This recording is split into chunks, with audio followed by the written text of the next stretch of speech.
ಇಂದಿನ ವಿಡಿಯೋ ಶಿವಸಹಸ್ರನಾಮದ 3ನೇ ಸ್ತೋತ್ರದ ಬಗ್ಗೆ. ಶಿವಸಹಸ್ರನಾಮದ 3ನೇ ಸ್ತೋತ್ರವು ಹೀಗಿದೆ: ಪ್ರವೃತ್ತಿಶ್ಚ ನಿವೃತ್ತಿಶ್ಚ ನಿಯತಾ ಶಾಶ್ವತೋ ಧ್ರುವಃ ಶಂಶಾನವಾಸಿ ಭಗವಾನ ಕಾಚರೋ ಗೋಚರಾರ್ದನಃ. ಈ ಸ್ತೋತ್ರದಲ್ಲಿ ಶಿವನ 9 ನಾಮಗಳಿವೆ. ಈಗ ಆ ನಾಮಗಳ ಅರ್ಥವನ್ನು ವಿವರವಾಗಿ ತಿಳಿದುಕೊಳ್ಳೋಣ. ಶಿವನ ಮೊದಲ ನಾಮ ಓಂ ಪ್ರವೃತ್ತಾಯೇ ನಮಃ. ಈ ನಾಮದ ಅರ್ಥ ಎಲ್ಲ ಕೃತಿಗಳ ಸ್ವರೂಪನಾಗಿರುವ ಆ ಭಗವಂತನಿಗೆ ನಾನು ನಮಸ್ಕರಿಸುತ್ತೇನೆ. ಶಿವನ 2ನೇ ನಾಮ ಓಂ ನಿವೃತ್ತಾಯೇ ನಮಃ.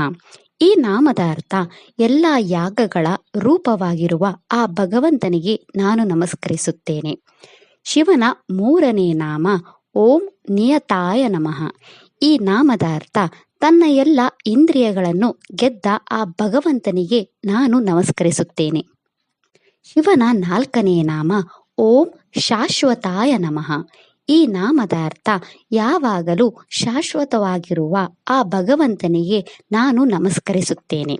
ಶಿವನ 5ನೇ ನಾಮ ಓಂ ಧ್ರುವಾಯ ನಮಃ. ಈ ನಾಮದ ಅರ್ಥ ಯಾವಾಗಲೂ ಸ್ಥಿರವಾಗಿರುವ ಆ ಭಗವಂತನಿಗೆ ನಾನು ನಮಸ್ಕರಿಸುತ್ತೇನೆ. ಶಿವನ 6ನೇ ನಾಮ ಓಂ ಸ್ಮಶಾನವಾಸಿನೇ ನಮಃ. ಈ ನಾಮದ ಅರ್ಥ ಯಾವಾಗಲೂ ಸ್ಮಶಾನ ಭೂಮಿಯಲ್ಲಿ ವಾಸಿಸುವ ಆ ರುದ್ರನಿಗೆ, ಆ ಭಗವಂತನಿಗೆ ನಾನು ನಮಸ್ಕರಿಸುತ್ತೇನೆ. ಶಿವನ 7ನೇ ನಾಮ ಓಂ ಭಾಗವತೆ ನಮಃ. ಈ ನಾಮದ ಅರ್ಥ ಸಕಲ ಸಂಪತ್ತು, ದಾನ, ಕೀರ್ತಿ, ತ್ಯಾಗ ಮತ್ತು ಮೋಕ್ಷದ ಮೂಲನಾದ ಆ ಭಗವಂತನಿಗೆ ನಾನು ನಮಸ್ಕರಿಸುತ್ತೇನೆ. ಶಿವನ 8ನೇ ನಾಮ ಓಂ ಕಾಚರಾಯ ನಮಃ. ಈ ನಾಮದ ಅರ್ಥ ಆಕಾಶದಲ್ಲಿ ಸಂಚರಿಸುವ ಆ ಭಗವಂತನಿಗೆ ನಾನು ನಮಸ್ಕರಿಸುತ್ತೇನೆ. ಶಿವನ 9ನೇ ನಾಮ ಓಂ ಗೋಚರಾಯ ನಮಃ.